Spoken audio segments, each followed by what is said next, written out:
नमस्कार, आदाब, जय हिंद दोस्तों। स्वागत है आप सभी का आज के मुख्य समाचार में। आगे बढ़ने से पहले दोस्तों बता दें कि यह कोई गोदी मीडिया चैनल नहीं है। अगर आप भी गोदी मीडिया का दिल से विरोध करते हैं तो हमारे वीडियो को लाइक करें और शेयर करें। अगर आप इस चैनल पर नए हैं तो चैनल को सब्सक्राइब कर ले और पास में लगे बेल आइकन को भी दबा दे, जिससे कि जो भी खबर आपको गोदी मीडिया नहीं दिखाती वह खबर आपको इस चैनल पर सबसे पहले देखने को मिले।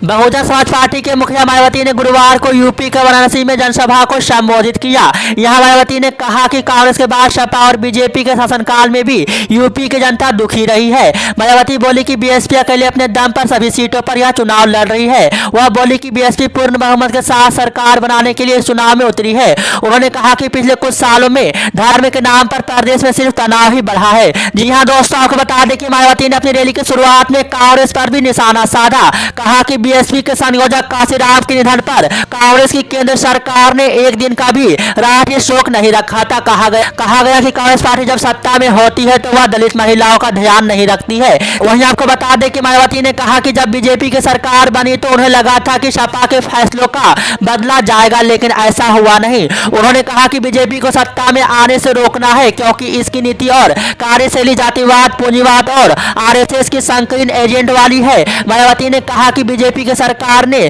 मुस्लिम समाज के लोगों को सबसे ज्यादा दुखी किया है।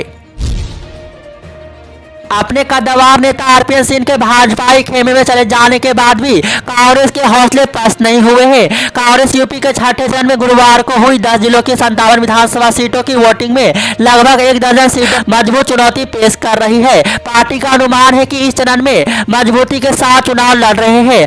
अपने कई बड़े नेताओं के साथ वह कड़ी चुनौती पेश करने में कामयाब रहेगी। इससे उसकी 2024 की दावेदारी भी मजबूत हो सकेगी। इन चुनाव परिणामों से यह भी पता चल सकेगा कि यूपी में कांग्रेस को मजबूत करने की प्रियंका गांधी की मेहनत कितनी कामयाब हुई है। वहीं आपको बता दें कि उत्तर प्रदेश कांग्रेस के अध्यक्ष अजय कुमार लल्लू तमकुही राज्य विधानसभा चुनाव क्षेत्र से दोबारा मैदान में है। वे पिछले विधानसभा चुनाव में भाजपा की जबरदस्त लहर के बीच भी जीत हासिल करने में कामयाब रहे थे। उन्होंने भाजपा के जगदीश मिश्रा को 18,000 से ज्यादा वोटों से हराया था। सेठराव जाति के वोटों पर अच्छी पकड़ इस पिछड़ी जाति के नेता की ताकत मानी जाती है। बदले चुनावी माहौल में उनकी लड़ाई आसान हो सकती है। उनका मुकाबला निषाद पार्टी के डॉक्टर असीम कुमार निषाद से है।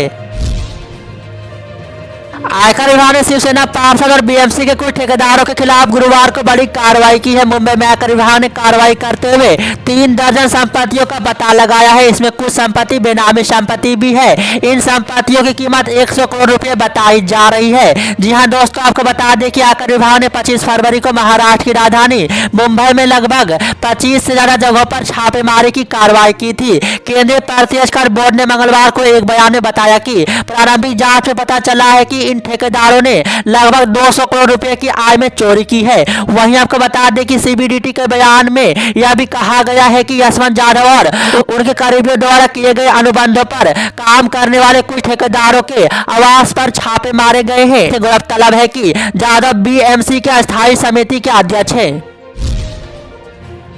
बिहार के मुख्यमंत्री नीतीश कुमार ने आश्चर्य जताया है कि देश के हजारों बच्चे यूक्रेन में मेडिकल की पढ़ाई करने जाते हैं और इन्हें इसके बारे में हाल ही में जानकारी मिली है। जी हां दोस्तों, आपको बता दें कि विधानसभा में प्राइवेट कॉलेजों की फीस तय करने को लेकर हो रही चर्चा के दौरान नीतीश कुमार ने कहा कि उन्हें पहले से इस बात की जानकारी थी कि विदेश में मेडिकल की पढ़ाई करने के लिए कुछ ही बच्चे जाया करते थे, मगर रूस और यूक्रेन के बीच छिड़ी जंग में फंसे भारतीय छात्रों की बड़ी संख्या को देखकर उन्हें इस बात की जानकारी हुई कि हजारों की संख्या में भारतीय छात्र और छात्राएं विदेश में पढ़ाई करने जाते हैं। वहीं आपको बता दें कि नीतीश कुमार ने कहा कि केंद्र और राज्य सरकारों को विचार करना चाहिए कि आखिर इतनी बड़ी संख्या में छात्र विदेश में मेडिकल की पढ़ाई करने क्यों जाते हैं। नीतीश कुमार ने कहा कि इसके बारे में सभी को मिलकर विचार करना पड़ेगा कि ऐसी नौबत ना आए कि देश की छात्र छात्राओं को विदेश में पढ़ाई करने के लिए जाना पड़े। वहीं आपको बता दें कि नीतीश कुमार ने कहा कि भारत में मेडिकल की पढ़ाई करने के लिए